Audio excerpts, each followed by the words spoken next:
Happy friendship day Krrish. দেখেছো, আমি তো ভুলেই গেছিলাম আজকে ফ্রেন্ডশিপ ডে। তোমার থেকে বড় বন্ধু আমার আর কে আছে বলো?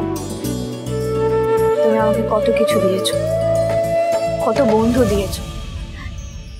এই যে এই বাড়িতে আসার পর আমি বানসেনাকে পেয়েছি, ছোটকাকে পেয়েছি, ওরাও তো আমার বন্ধু। আর মিস্টার সিংহরা,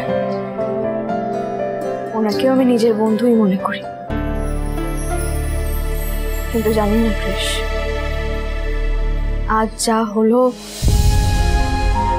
তারপর আমি ওনার সামনে কি করে দাঁড়াবো?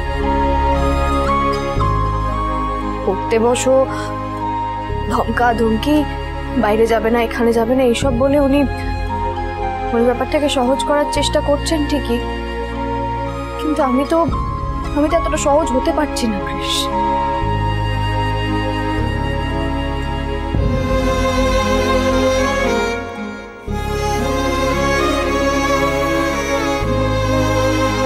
ঝিল্লি কোথায় তুই? তাড়াতাড়ি আয়। এই ঝিল্লি কোথায় তুই? তাড়াতাড়ি আয়। কি হলো?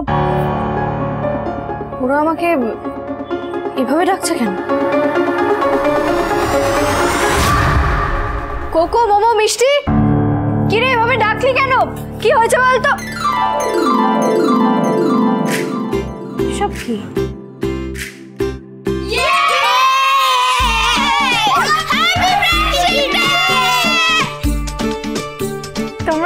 তোমরা সবাই মিলে আমার জন্য এত কিছু প্ল্যান করেছো। Thank you so much.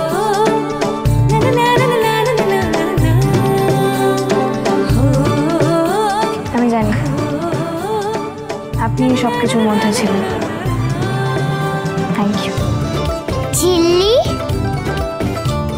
তুই তো আমার বেস্ট ফ্রেন্ড। এই নে, হ্যাপি ফ্রেন্ডশিপ ডে। আমি তো ভুলেই গিয়েছিলাম, শিল্পা ফোন করায় আমার মনে পড়লো। আমাদের বানসেনার তরফ থেকে happy friendship day Jhilli. Jhilli, happy friendship day. Happy friendship day Jhilli. Thank you so much. তোমরা আমার জন্য এত কিছু করলে। আর এই যে সিরিয়াল পিসি আর বড় মা, তোমরা এই সবটাই জানতে, কিন্তু আমাকে একটুও কিছু জানতে দাও না।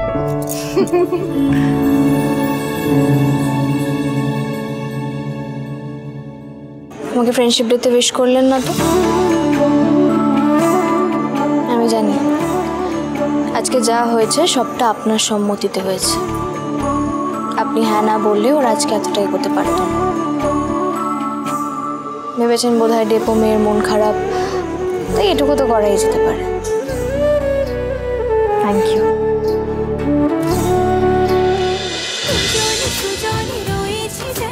তেঁতুল পাতা সোম থেকে রবি প্রতিদিন সন্ধ্যে ৬টায় স্টার জলসায় ও জিও হটস্টারে।